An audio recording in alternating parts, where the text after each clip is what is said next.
welcome back to Feed and Power Podcast. Today we're in episode 5 in season 2, and we're so excited today to have a very special guest, one of the most powerful agents in Jersey. So we're going to have Luis Molina to give us that intro for him. Yo, Naeem, thank you for being here. No, gotta be louder, gotta be better. This is Naeem. Oh my God, really? All right. Naeem. So Naeem is gonna tell us his story and why he's here today and how we met. Naeem, he's been very powerful since the day we met in California. He's gonna tell you all about himself because there's nobody else to explain it better than him. Naeem, so tell us who you are, why you're here, what you do. All right. Well, first and foremost, thank you guys for having me on the podcast. Very excited to be here. So my name is Naeem Boucher. I'm an agent in New Jersey. Born and raised in Paterson, New Jersey. For those of you guys that don't know Paterson, it's where Fetty Wap's from. So I actually know him too. But I grew up there in Paterson. My mom was a single mom. She was raising 5 kids. My dad was in jail when I was younger. So I've had adversity. I've been poor. I struggled, so I remember being in situations where my mom couldn't pay, the bills or the lights were off. Sometimes the heat was off, and we used to have to boil hot water just to stay warm. And I used to live in an attic, so I've been through a lot of adversity. But through that, I've always wanted more for myself. I've always wanted more because I've had the worst, and I'm kind of traumatized because I want the best, and with that hunger, that drive, that passion. I'm now one of New Jersey's top agents. I own a couple of investment properties, and it's only the beginning. Amazing. So, it seemed like you had another question? No, I was just excited. So, we had a privilege to actually go for lunch with Naeem, and what did you eat? I had the pollo a la parrilla. Oh, there you go. He got it right now. So he gave us a little bit of his story background, so we're going to break it a little bit for you all. So we're going to start off with, what were you doing prior to real estate? So prior to real estate, I was coaching soccer for the New York Red Bulls. So growing up in Paterson, my mom, she got me into soccer, and I kind of hated it at the time, but soccer was the outlet to keep me off of the streets. So I just stuck with it. The club team I played on, we were number 1 in New Jersey, and then I went to my high school for soccer, St. Benedict's Prep. And I wasn't the best because everyone was amazing. Naeem, there. not the best?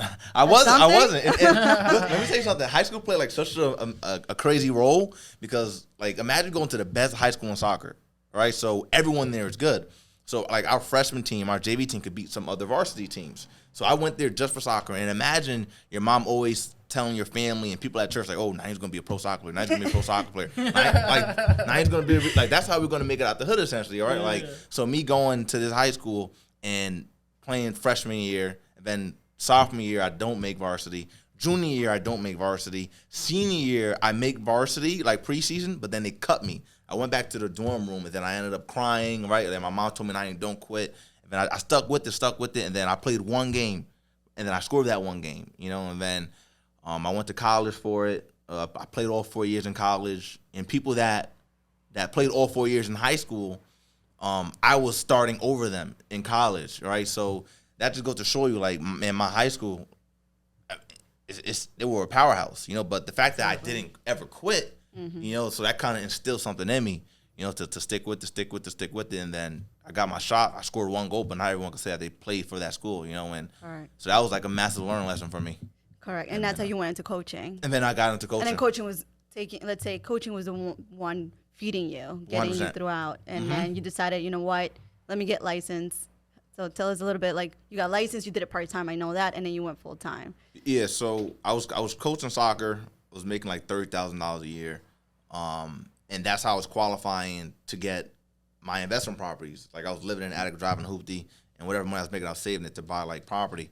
And then I ended up saving my first $9,000 after learning the difference between asset and liability. So it's my first time having $9,000 in the bank, and I say, I just want to see $10,000. So I ended up going to Atlantic City. So this is a bad story, but whatever. With $1,000, I put $1,000 on black, and then it hits, everyone going crazy, and then I ended up gambling and losing all of my money. Losing all your money? Yeah. So Naeem, again, not the best at something. Yeah, so I'm not good at gambling. Do not gamble, right? Do not gamble. So after losing that money that I worked so hard for, right? Because I was substitute teaching from 9 to 5, and then I was coaching soccer from 5 to 9, and then I was working at a sneaker store on the weekends. I said to myself, I cannot do this again for another year or two, right? I went back to go sub the next day after losing all that money. And then I said, you know what? Let me just get my real estate license after learning about real estate. And then that's how I got my real estate license. So the first 3 years I did no business. And then my lender, who I met, he kind of pushed me into quitting soccer and then going full time. And then when I did that, I blew up. What did your mom say when you quit soccer? Because you were supposed to be the pro in the family. Well, I didn't even tell nobody. No. Like it was a very lonely path, you know. Like no one, people found out with me just announcing it, you know. So my mom, she's gonna support me no matter what, you know. So it was like a decision that I personally made. A lot of people, disagree with it. And while I was going through that process, I was about to become a cop. I was gonna be a state trooper, and then they were literally like, I passed everything. I was just going through the background stage, and then I shredded the packet. I quit soccer. So now it's like, all right, I have to succeed as being a realtor. So it was like a sink or swim moment for me. Oh, wow. That's amazing. That's a So good story. so your lender was the one who told you get into real estate, or how did that connection happen? So I met my lender because one of my property I was going to refinance. So I went to like some networking event, and then that's how they connected me to this guy. And this guy was making 6 figures. I know he was a somewhat successful lender, right? Like to me, making 6 figures, like, oh my God, I was making no money. So then we kind of end up becoming cool through the process of him refinancing my property, and he just started telling me like, look, Naeem, you're not going to be able to barely qualify for homes anymore. You got to make more money. Yes. So then he told me that, there's successful realtors out there that are making 6 figures. And he kept telling me, like, quit the soccer. Well, there's some moments where I'm coaching, and then he's texting me while we're working on a deal. Hey, quit the effing soccer, And then one day I finally just decided to do it. Wow. And then, I was very fearful. Do you regret it? Absolutely not. Absolutely. I mean, I miss the kids. I love the kids that I coach, One day I'll probably go back to coaching soccer, but I'll do it because I love it and not because I have to. It's a big difference when you're doing something that you have to do as opposed to doing something that you love to do. Correct. Yeah. And I mean, so with what you're saying, no one can bring you to the bottom because that's where you come from. So you came right from the bottom, and now you're moving. And now that you've been in the full time, it's going to be 3 years full time or 2 years. well, it's going on. This is going to be my second full time year in the business. Okay. The first 3 years I did it part time and half ass. And how was your first year full time? My first year full time, I sold 2019 and 2019. That's when I went full time. I sold about 10 million worth of real estate. Wow. And that was at like during the summer. And then in 2020, I sold about 15 million worth of real estate. And then the pandemic. And that was hit. during the global pandemic, yeah. Well, you mentioned a little bit when we were having lunch. You were mentioning how you got your car and everything. You thought you had it all figured out. Yeah. And the pandemic came in. You were like, oh man, like what's happening? Like share a little bit. Yeah.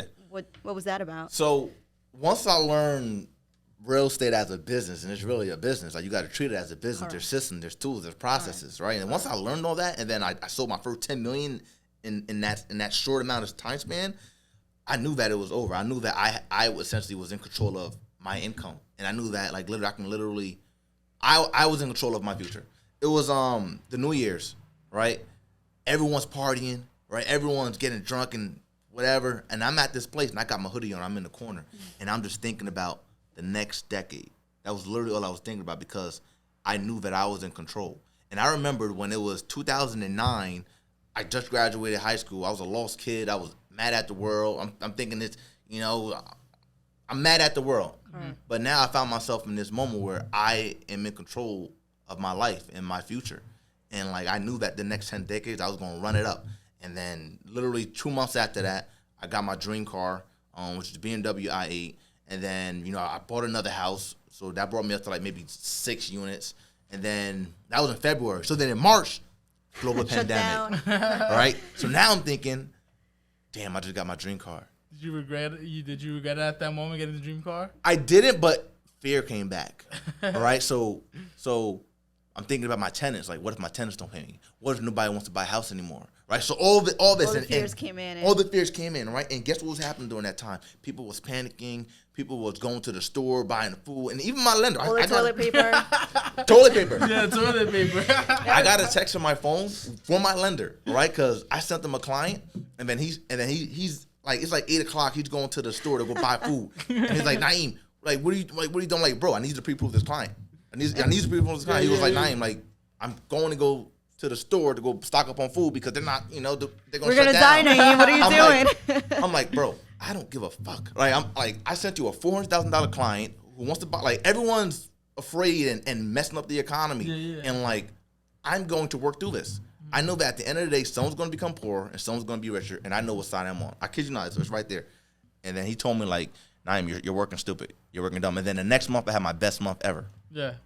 Next month, I had my best month ever. And then carried on the momentum. Sold $15 million worth of real estate. We're in the office when they did the little shutdown. 15 million. That 15. 2020. 2020. 2020. That's amazing. It was actually my first year full time. My first year full time, I did 10 million.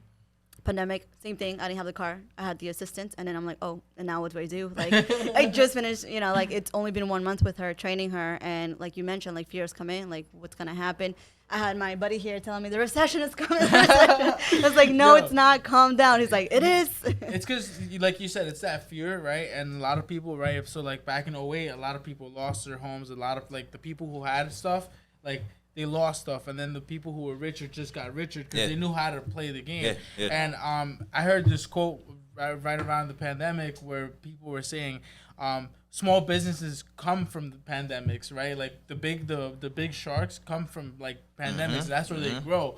So for me, believe it or not, it was also the recession? the recession, pandemic. Oh yeah, I'm sorry, recession, not pandemic, but from recessions. And then what happened was I ended up having my best. Like those 3 months were like the best ones for me, bro. Like Very good. And now that you're able to like see like wow, like three, that's like panic, bro. That's crazy. That's like the world's about to end, and That's you have right. like the best 3 months of your life. Yes. You're like, why can't I do this in like normal times, right? We were in the office working like 10 p.m., something like that. And then like, oh, we're going to get shut down, this and that. And we're like, oh, no, we got all these deals going on. Same. We didn't stop. We continue. We try to like evolve the system, see what we're going to do new, what's going to happen. So it's like, I can say I admire you because I know the work That's that you why have you're to successful. put and then kind of put the fear like under the rug, but it's still there. And it's like, okay, let me just like do the work and hope for the best. Fear is a powerful thing. One thing about fear that I always said was that, and my lender actually told me this. He said that fear, when it's in front of you, it can stop you from doing what you want to do. All right, like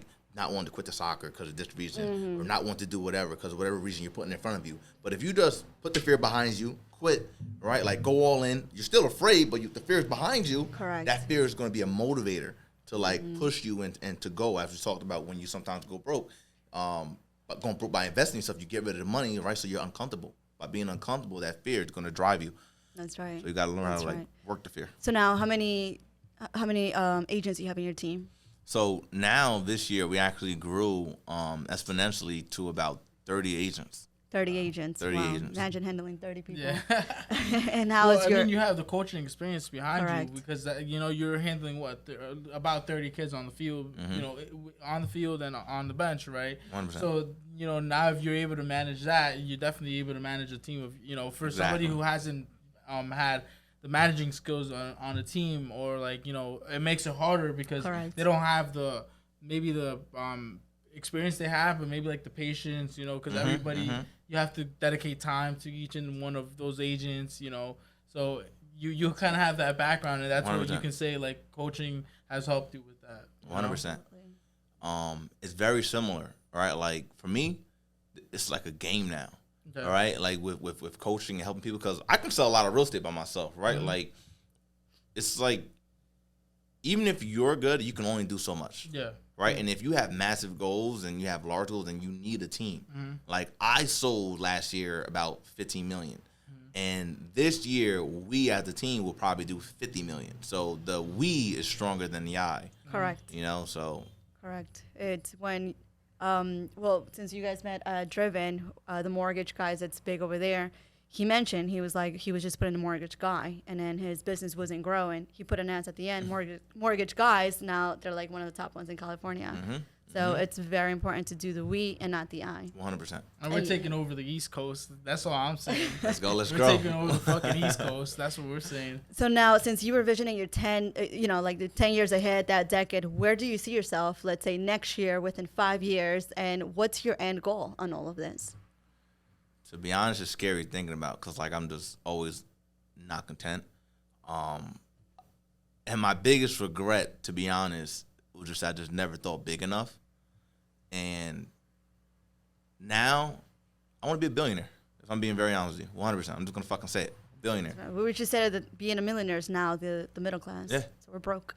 Yeah. You know? And if you set your target at being a millionaire, okay, you might scratch it, right? Maybe you'll hit 800, 900, or maybe you might hit the fucking million. Yeah. But what if you had a goal of 100 million?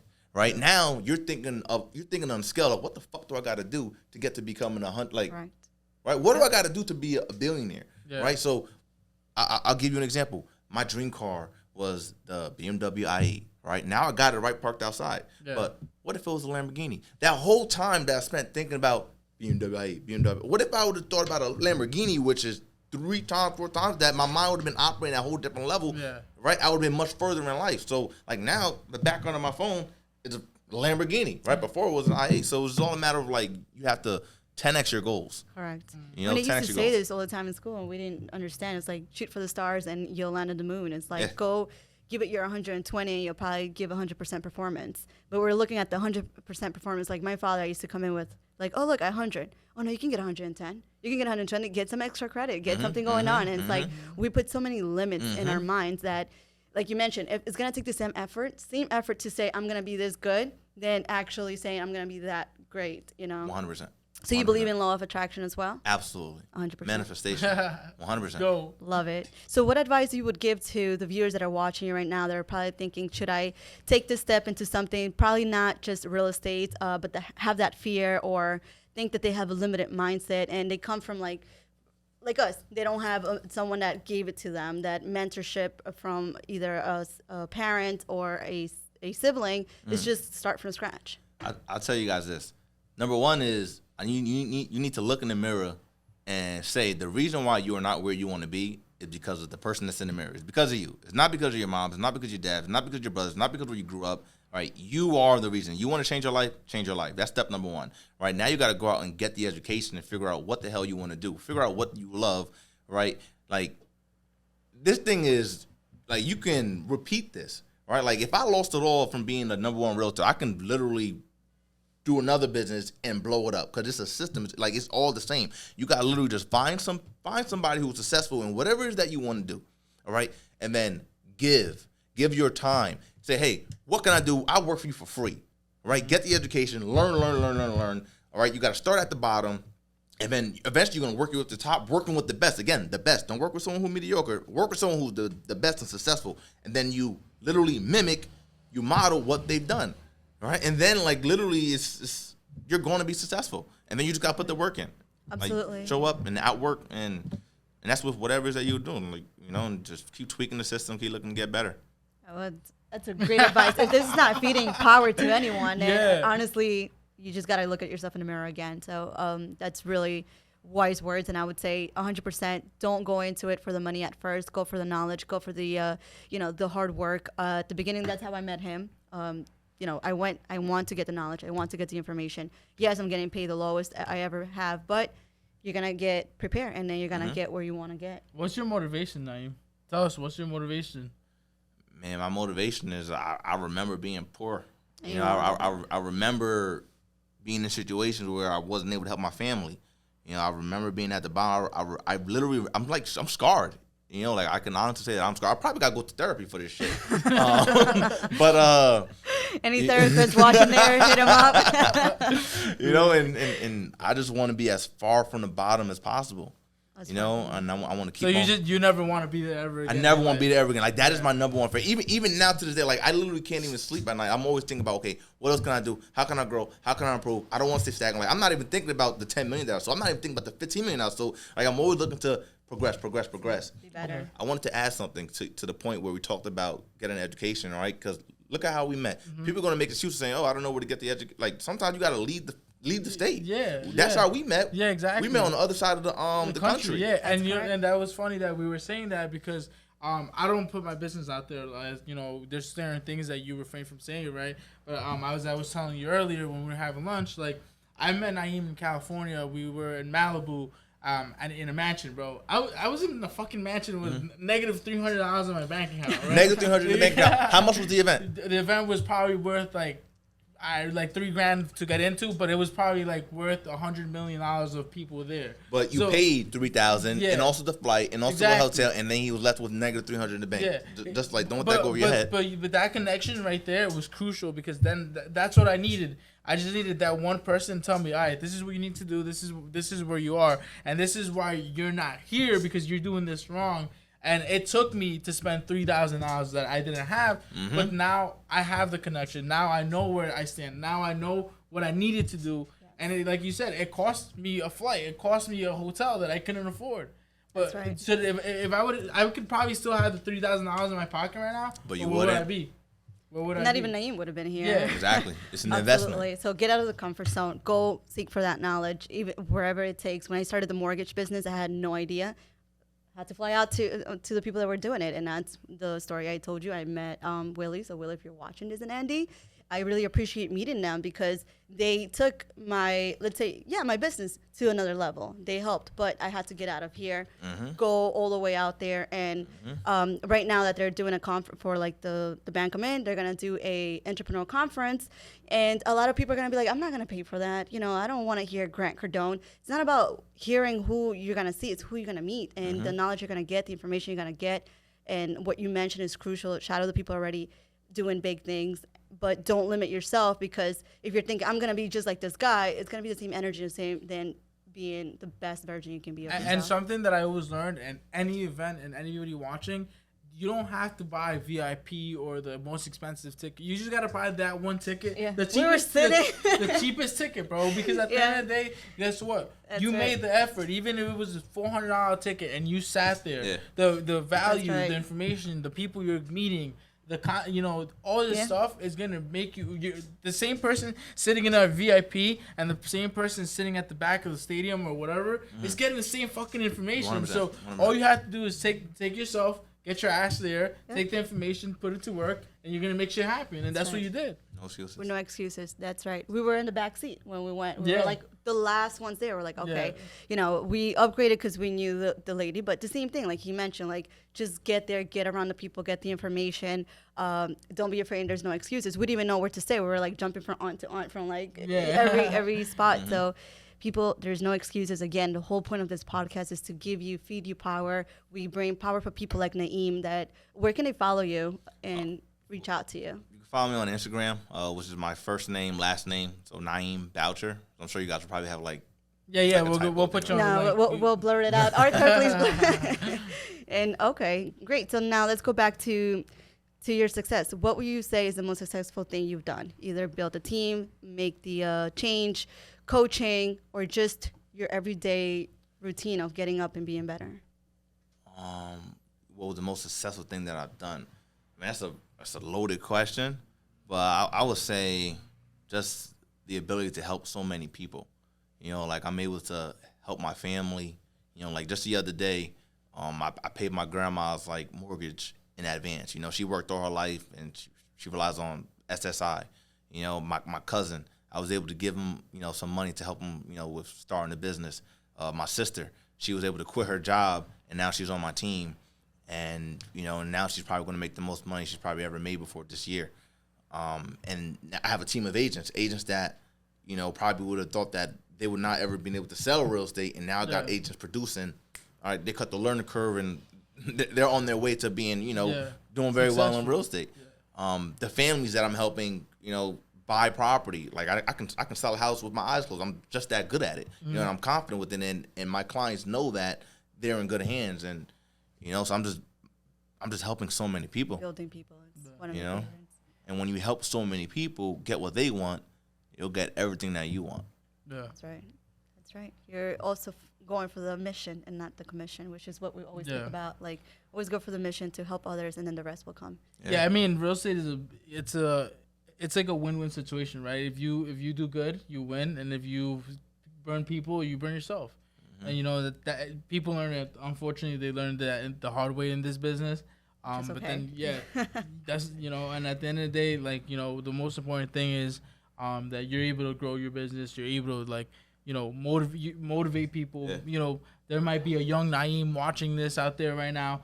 And you just push that person to do 10 times better than they just needed you to come on this podcast.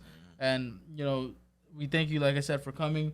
Joanna, I don't know if you have any other questions for I Naeem. do. We actually have 2 more minutes left, so I do have a question. What is your daily routine let's say 90% of it, when you wake up to the moment you go to bed? So I actually time block my schedule, so it's always the same. I wake up at about 5 to 5:30 a.m. I go to the gym. Then after the gym, I then read. I'm always reading like a book. Then after reading, then I try to have breakfast. I sometimes forget to eat because I'm always working. But then we have like a team meeting 8:30 a.m. Then at 9 a.m. I time block to meet new people, new buyers, new sellers. So I'm either going to cold call, or I'm either going to post something on Instagram, or I'm going to post something on Facebook to probably reach new people. And then after that, I'm working on my active clients, right? Maybe they want to see a couple of houses. I want to make sure that my clients are being attended to, that my assistants are working on their inquiries and stuff like that. Then in the afternoon, typically we're just scheduling showings. So maybe I got some showings to go to, so that I'm going on showings. So I typically try to take care of most of my day in the beginning, then the afternoon just go on showings, and then the weekends, showings as well. And that's pretty much it. So Monday, Tuesday, Wednesday, Thursday, Friday. That's pretty much like the structure of it. Yeah. Leave the afternoons to showings and nothing get on the crazy. field. It's just doing it. You follow your routine. Follow your routine. What about your team? Like, you guys do meetings every day, or? So we were doing meetings every day for like the first half of the year. Just literally last week, I changed it to Monday, Wednesday, Friday, because I kind of got my core group, and now I've reduced it a little bit, so we're gonna see how it works with the Monday, Wednesday, Friday, every morning. What would you say is your toughest or most challenging part of your career? I would just say all of it, really. All of it. It's like, because growing is painful, and no one taught me how to run a business. I'm figuring this stuff out as I go, so it's challenging, trying to get the information, and you know that you can do more, and you're throwing stuff at the wall, seeing what sticks. You just gotta be resilient. It costs a lot of money as well. That's right. So you put a lot of time, you put a lot of money into it, and sometimes you don't want to feel like you're wasting time. You feel like you don't want to feel like you're wasting money. Yeah, 100%. So just the process, but it's the process that comes with it. So challenging, but you also gotta love it. That's right. Because when it pays off, it makes it all worth it. And have you fired any agents? Yeah. And what's the reason to fire agents? Because sometimes they're not even on your payroll; they're just there. So what would you say? One of the main reasons to just get someone out of the team, the benefit from it. Here's how I feel. All right, because I was in this business for 3 years. Okay, and I did absolutely no business.